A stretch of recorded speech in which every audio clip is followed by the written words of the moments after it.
Hello students, कैसे हैं आप सब लोग। वेलकम है आपका योद्धा बैच में। फाइनेंशियल मैनेजमेंट हम लोग पढ़ रहे थे, इसका पार्ट नंबर 3 आज हम पढ़ेंगे। फाइनेंशियल मैनेजमेंट का आज का जो पार्ट है बहुत इंपॉर्टेंट है क्लास, और कैलकुलेशन से भरा हुआ है, तो ध्यान से अच्छे से समझना इस पार्ट को।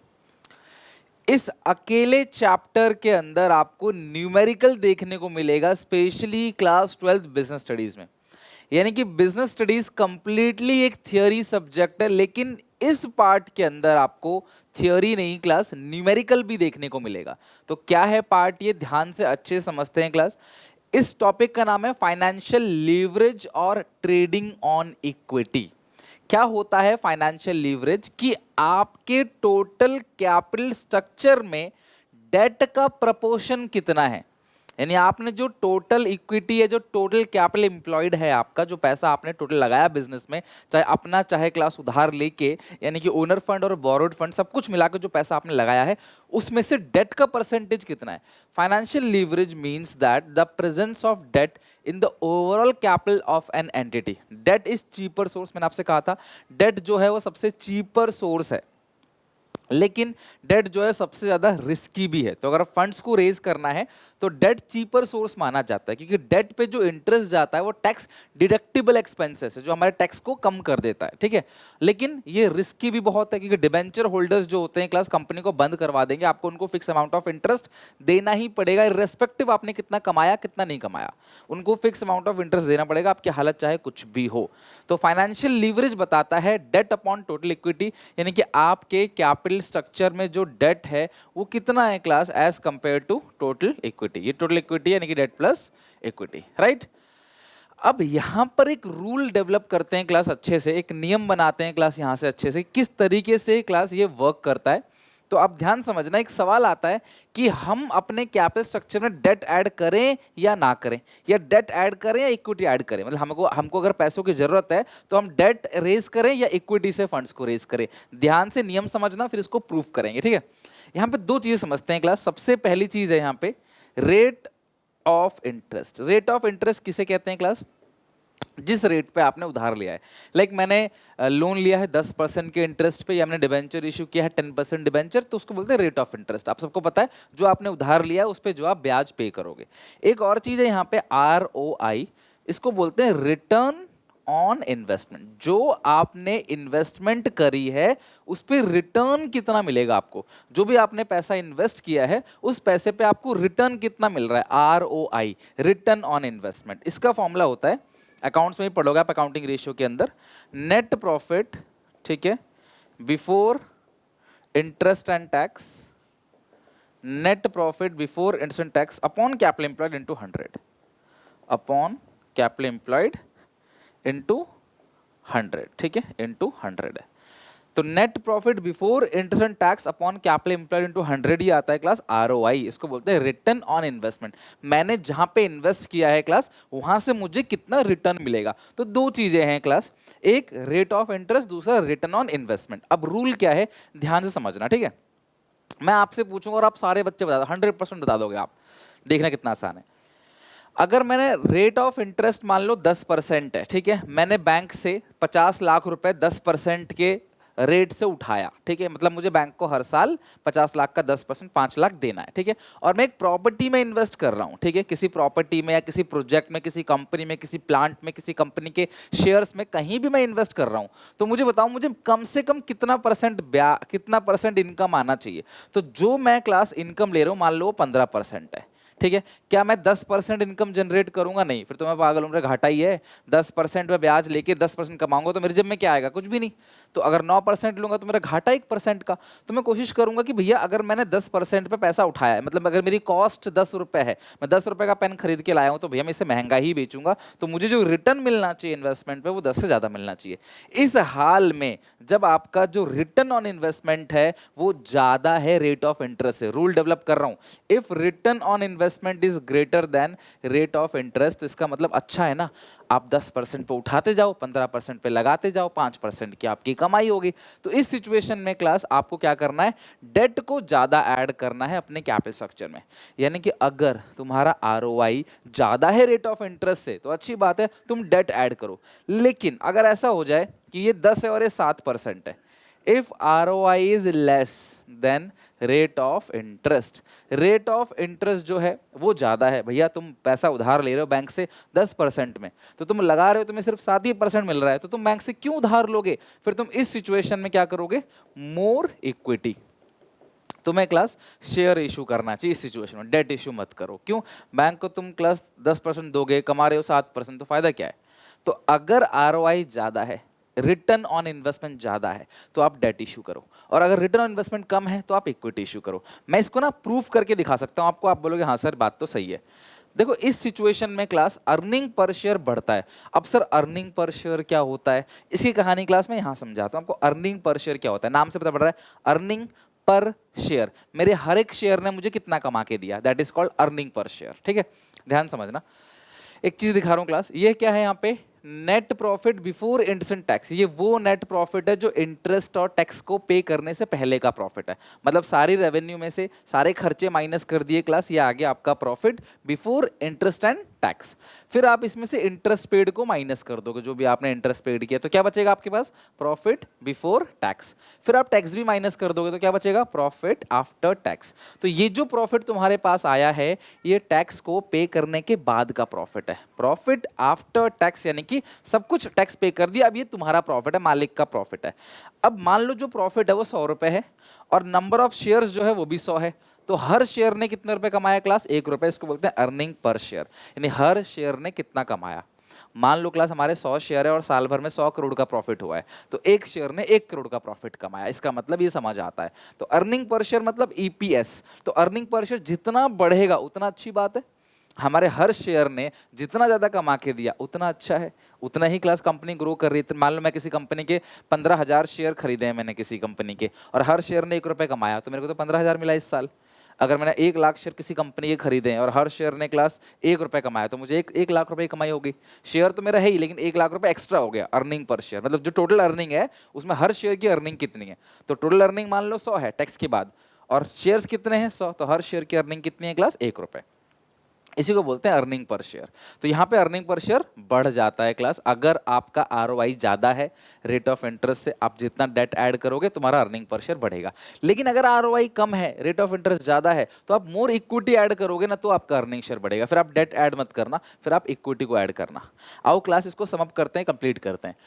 मोर debt will result in increase in earning. जितना ज्यादा तुम अपने कैपिटल में, तुमको पैसों की जरूरत है, जितना ज्यादा डेट ऐड करोगे उतना ही तुम्हारा अर्निंग बढ़ेगा, उतना ही फायदा है।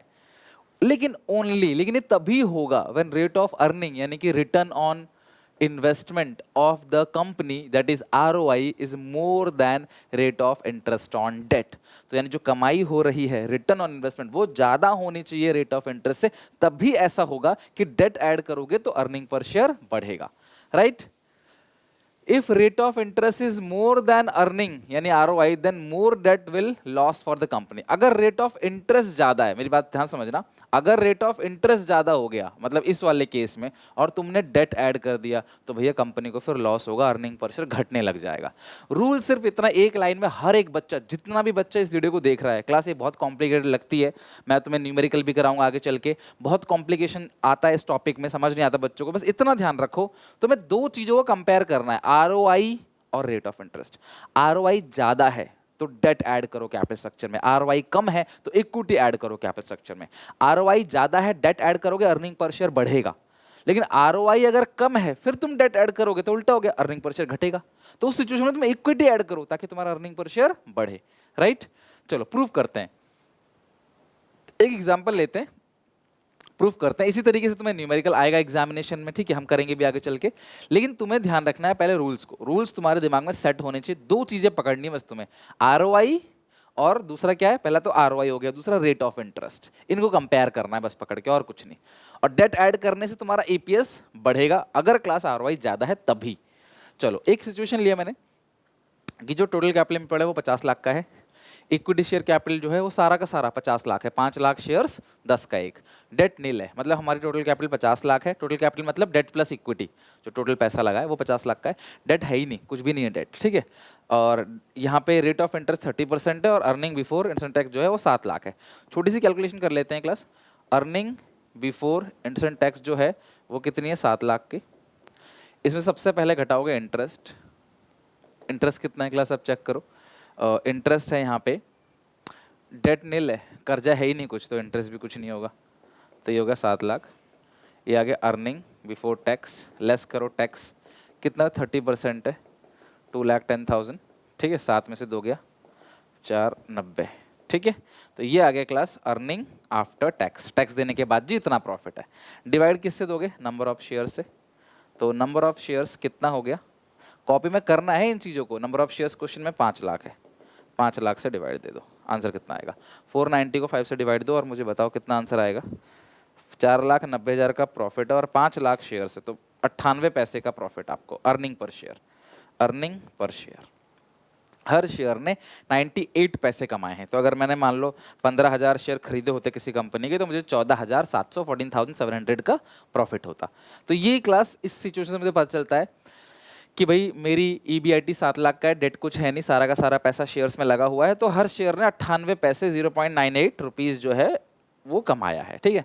अब मैं क्या करूंगा, धीरे धीरे इसमें डेट ऐड करता चला जाऊंगा। केस नंबर 2 में मैंने क्या किया, सेम वही सिचुएशन है, कैपिटल 50 लाख का है, लेकिन शेयर से जो मैंने लिया है वो 40 लाख है और डेट लिया है 10 लाख, और डेट का इंटरेस्ट रेट कितना है क्लास 10%, टैक्स सेम है और अर्निंग भी 7 लाख का है, ठीक है।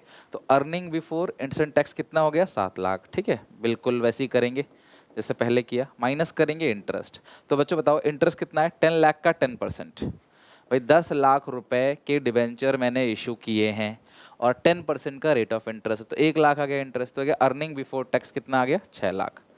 अब मैं माइनस करूंगा इसमें से टैक्स, और वो कितना परसेंट है क्लास टैक्स मुझे बताओ 30%, 6 लाख का 30% 180, तो ये कितना क्लास आएगा 4,20,000। ये आ गया अर्निंग आफ्टर टैक्स, के टैक्स के बाद हमारा कमाई है 4,20,000। नंबर ऑफ शेयर्स कितने, divide by number of shares. इस क्वेश्चन में क्लास अब 4 लाख शेयर्स है, 5 लाख शेयर्स नहीं है, 4 लाख शेयर्स है, तो 4,20,000 है डिवाइड बाई 4 लाख, आ गया 1 रुपये 5 पैसे का आपका अर्निंग पर शेयर आ गया। तो अभी आपने क्या देखा इस केस में, इस केस में क्या, कई बच्चे सोचते हैं सर इंटरेस्ट दोगे तो आपका प्रॉफिट कम हो गया, अर्निंग घटेगा। नहीं भैया, प्रॉफिट तो कम हो गया लेकिन नंबर ऑफ शेयर्स भी तो कम हो गए, लड्डू कम हो गए बांटने के लिए, लेकिन लोग भी तो कम हो गए, तो हर इंसान को ज्यादा लड्डू मिलेगा। मेरी बात समझ रहे हो, 10 लड्डू 10 लोगों में बांटेंगे, हर किसी को 1 मिलेगा, लेकिन लड्डू 8 हो गए, लेकिन लोग भी 5 हो गए, तो हर किसी को ज्यादा लड्डू मिलेगा। समझ रहे हो बात को। तो यही कहने का मतलब है मेरा कि पहले प्रॉफिट 7 लाख का था, अब प्रॉफिट लेकिन इंटरेस्ट के बाद 6 लाख का है, लेकिन नंबर ऑफ शेयर्स पहले 5 थे, अब 4 लाख शेयर्स हो गए, तो इसलिए अर्निंग पर शेयर बढ़ गया। तो आपने क्या प्रूफ किया कि सर जैसे ही अपने कैपिटल स्ट्रक्चर में पहले डेट 0 था, डेट हमने ऐड किया अभी यहाँ पे 10 लाख, तो हमारा अर्निंग पर शेयर 98 पैसे से बढ़कर 1 रुपये 5 पैसे हो गया। अच्छा और देखते हैं इसको, और डिटेल में देखते हैं क्लास। 50 लाख की कैपिटल, इस समय सिर्फ 30 लाख का इक्विटी रखा है, यानी 3 लाख शेयर 10 का 1, और डेट कितना है क्लास 20 लाख, यानी कि 30 लाख की मेरी शेयर से पैसा लिया है और 20 लाख रुपए डेट से। इंटरेस्ट रेट 10% है, टैक्स वही same 30%, EBIT 7 lakh. Earning before interest tax कितना है क्लास 7 लाख, माइनस करेंगे इससे इंटरेस्ट, तो इंटरेस्ट कितना है क्लास यहाँ पे 10%, 2 लाख है, अभी 20 लाख का 10% कितना हो गया 2 लाख, तो हो गया 5 लाख। ये हो गया प्रॉफिट बिफोर टैक्स, लेस करेंगे टैक्स कितना है क्लास 30%, 1,50,000, तो 5 में से 1,50 जाएगा तो कितना बचेगा 3,50,000। ये आ गया क्लास प्रॉफिट आफ्टर टैक्स। इसे अर्निंग आफ्टर टैक्स भी कह सकते हो, कोई बड़ी बात नहीं है, एक ही चीज़ होती है। Divide by number of shares, number of shares, कितने शेयर्स हैं क्लास 3 लाख। तो अब अगर मैं देखूं, मैंने मुनाफा तो कमाया 350 का, लेकिन लेने वाले लोग भी तो कम हो गए, 1 रुपये 16 पैसे। तो इससे क्या प्रूफ होता है आपके कि अर्निंग पर शेयर पहले 1 रुपये 5 पैसे था, अब 1 रुपये 16 पैसे हो गया, यानी कि अर्निंग पर शेयर जो है वो इंक्रीज हो जा रहा है। तो जैसे जैसे हम अपने कैपिटल स्ट्रक्चर में डेट ऐड करते चले जा रहे हैं, हमारा जो अर्निंग पर शेयर वो बढ़ रहा है। यानी कि डेट ऐड करना अच्छा है, खुशी की बात है, अर्निंग पर शेयर बढ़ रहा है। लेकिन ये संभव किसकी वजह से हो रहा है क्लास, मैंने आपसे कहा था आप 2 चीज़ों को कंपेयर करोगे बस। सबसे पहली चीज़ है क्लास रेट ऑफ इंटरेस्ट, यहाँ पे रेट ऑफ इंटरेस्ट जो है वो 10% है, साफ साफ गिवन है। मुझे एक और चीज़ निकालनी पड़ेगी ROI। ROI का फॉर्मूला क्या होता है, प्रॉफिट बिफोर इंटरेस्ट टैक्स, यानी कि 7 लाख अपने इस एग्जाम्पल में, upon capital employed, total capital कितना है 50 लाख, टोटल लेना है इंटू 100 आ गया 14%। तो आपने देखा कि क्योंकि आरओआई ज्यादा है रेट ऑफ इंटरेस्ट से, इसीलिए तुम जितना भी डेट ऐड करोगे तुम्हारा अर्निंग पर शेयर बढ़ेगा। तो कुछ बच्चे बोलते सर आपने इतनी मेहनत क्यों करी, आप शुरू में ही देख लेते, पहले केस में ही आप देख लेते। ROI 7 lakh upon 50 lakh into 100 14%, rate of interest जो है वो 10%। तो यानी कि आरओआई ज़्यादा है, जितना डेट ऐड करोगे तुम्हारा अर्निंग पर शेयर बढ़ेगा। इतने सारे एग्जाम्पल से क्यों समझाया, क्योंकि एग्जामिनेशन में दो तरीके से सवाल पूछा जा सकता है। पहला आपका इस केस दे देगा और बोलेगा क्लास की कंपनी ने इसमें इतना डेट ऐड किया तो ये अच्छा किया या बुरा किया। तो आप देखना अगर आरओआई ज़्यादा है, जितना डेट ऐड किया अच्छा किया, अर्निंग पर शेयर बढ़ेगा। लेकिन अगर आरओआई कम होता, जितना डेट ऐड करोगे तुम्हारा अर्निंग पर शेयर घटता दिखाई देगा तुमको। समझ रहे हो बात को? तो ये एक केस से समझ आ गया। तो यहाँ से रिजल्ट क्या बना, hence it is proved that more debt brings more income for the owner in the capital structure, but this statement hold true only, ये statement तभी सही माना जाएगा if return on investment is more than rate of interest। अगर return on investment ज्यादा है rate of interest से तभी ऐसा होगा। लेकिन अगर ऐसा नहीं हुआ तो सीधी सी बात है क्लास, अगर रिटर्न ऑन इन्वेस्टमेंट कम है रेट ऑफ इंटरेस्ट ज्यादा है तो उल्टा है, तुम जितना डेट ऐड करोगे ना तुम्हारा अर्निंग पर शेयर बढ़ने की जगह घटेगा। आई होप आप समझ गए। तो इन the above case EBIT upon capital employed into 100 ये आ गया आरओआई का फॉर्मूला। ठीक है, अब यहाँ पे एक चीज और समझते हैं। If in the above 3 situation we take net profit before interest tax 3 lakh. अभी हमने इन सारे केसेस में नेट प्रॉफिट 7 लाख लिया है, लेकिन अगर मैं इस केस में नेट प्रॉफिट को 7 की जगह 3 लाख ले लूं, यहाँ पे भी मैं नेट प्रॉफिट को 7 की जगह 3 लाख ले लूं, और यहाँ पे भी नेट प्रॉफिट को 7 की जगह मैं ले लूं 3 लाख, हर केस में मैं 3 लाख ले लूं 7 की जगह। अब मैं इस क्वेश्चन को सॉल्व करूं इन तीनों केसेस को। If the above 3 situation we take net profit 3 lakh, तो उस सिचुएशन में जो आरओआई होगा वो कितना होगा, profit before interest tax upon capital, तो 50 लाख का ये 50 लाख है, ठीक है, 50 लाख इंटू 100 विच इज 6%, और रेट ऑफ इंटरेस्ट कितना है 10%। रेट ऑफ इंटरेस्ट 10% है, रिटर्न ऑन इन्वेस्टमेंट कितना है क्लास 6%। तो अब इस सिचुएशन में तुम्हें दिखेगा कि हर सिचुएशन में क्लास आपका अर्निंग पर शेयर घटता नजर आएगा, यानी कि hence it is prove that more debt brings less income for the owner, but this statement holds true only if ROI is less than rate of interest. करके दिखाऊं, चलो 2 minute दे दो class, proof करके भी दिखा देता हूं। अब यहां पे अगर मैं आपको दिखाऊं EBIT आपको मिलेगा क्लास 3 लाख, पहले ये 7 लाख ले रहे थे, अब ये 3 लाख ले रहे हो। इंटरेस्ट क्या है इस सिचुएशन में 0, तो अर्निंग बिफोर टैक्स कितना आ गया, सेम आ गया, बिकॉज यहाँ पे डेट है ही नहीं। फिर आप टैक्स घटाओगे जो कि बनेगा क्लास 1,80,000, ठीक है, नहीं 90,000, ठीक है, 3 लाख का 90,000 तो आएगा 210। लेकिन नंबर ऑफ शेयर्स जो है वो कितने हैं क्लास, यहाँ पे नंबर ऑफ शेयर्स है 5 लाख, तो 210 को 5 लाख से डिवाइड दो, ये आ गया 0.42, यानी 42 पैसे। हर शेयर ने जो पैसा कमाया वो 42 पैसे है। मतलब जो प्रॉफिट आफ्टर टैक्स है उसको डिवाइड देंगे नंबर ऑफ शेयर से, टैक्स के बाद जो मुनाफा बचा वो 2,10,000 है, divide by number of shares, ठीक है, जैसा पिछले क्वेश्चन में किया था, बस वही कर रहा हूँ। यहाँ पे EBIT 7 की जगह 3 लाख ले लिया, 7 की जगह 3 लाख। अब इसी केस में दूसरे में अर्निंग बिफोर इंटरेस्ट टैक्स है 3 लाख, उसमें से इंटरेस्ट घटाओगे, 10 लाख का डेट है, 10% कितना क्लास आएगा 1 लाख, 3 में से 1 गया तो कितना बचा 2 लाख। अब टैक्स घटाओगे 2 लाख का 30% कितना बनेगा 60,000, तो क्लास ये आएगा 1,40,000। अब इसको डिवाइड दोगे क्लास नंबर ऑफ शेयर से, 1,40,000 को डिवाइड दोगे नंबर ऑफ शेयर से, तो इस केस में 4 लाख शेयर है, इस केस में 4 लाख शेयर है, तो 1,40,000 डिवाइड बाई 4 लाख 35 पैसे। तो अर्निंग पर शेयर जो आपका हो गया वो हर शेयर ने 35 पैसे कमाया। अच्छा, पिछले केस में हर शेयर ने 42 पैसे कमाए थे, इस केस में हर शेयर 35 पैसे कमा रहा है, यानी अर्निंग पर शेयर घट गया। यानी कि सर पहले डेट ऐड कर रहे थे अर्निंग पर शेयर बढ़ रहा था, अब सेम वही चीज है, डेट ऐड कर रहे हैं अर्निंग पर शेयर घट रहा है। क्यों? क्योंकि अब आपका आरओआई जो है ना वो 6% है। आरओआई मतलब 3 लाख का प्रॉफिट, कैपिटल 50 लाख इंटू 100 यानी कि 6%, और रेट ऑफ इंटरेस्ट 10% है। तो भैया तुम जितना उधार लोगे ना उतना अर्निंग घटेगा, तो इस सिचुएशन में तुम्हें इक्विटी लेना चाहिए। तो एक सवाल है कि डेट इशू करें फाइनेंशियल लीवरेज में या इक्विटी इशू करें, डेट का प्रोपोर्शन कितना रखें टोटल कैपिटल में, तो वो है फाइनेंशियल लीवरेज, ठीक है, ट्रेडिंग ऑन इक्विटी। तो हमें क्लास देखना है आरओआई और रेट ऑफ इंटरेस्ट। अभी थर्ड केस में और आप एक बार और करके देख लो क्लास। ईबीआईटी कितना है 3 लाख, माइनस करोगे इंटरेस्ट 2 लाख का 10%, 10 लाख का 10% 2 लाख, तो ये आएगा क्लास ओनली 1 लाख। टैक्स घटा दो 30%, 1 लाख का 30%, 30,000, 70,000 बच गया profit after tax. But number of shares जो है वो 3 लाख हो गए, कम हो गए। अब 3 lakh, number of shares 3 lakh है, प्रॉफिट 70,000 का, मुनाफा 3 लाख लोगों में बांटोगे तो 23 पैसा, ये आ गया अर्निंग पर शेयर। तो अर्निंग पर शेयर सबसे पहले था 42 पैसे, फिर आया 35 पे, फिर आया 23 पैसे। जितना आप डेट ऐड करते चले जाओगे अपने कैपिटल में, उतना ही तुम्हारा जो अर्निंग पर शेयर है वो घटता नजर आएगा। तो इससे क्लास रूल बहुत अच्छे से क्लियर हो गया। मैं फाइनली रिपीट कर रहा हूं, जो इस बात को लिख के रख लो कॉपी में। इसमें अगर आरओआई ज्यादा है, रेट ऑफ इंटरेस्ट से डेट ऐड करो, डेट ऐड करने से अर्निंग पर शेयर बढ़ेगा।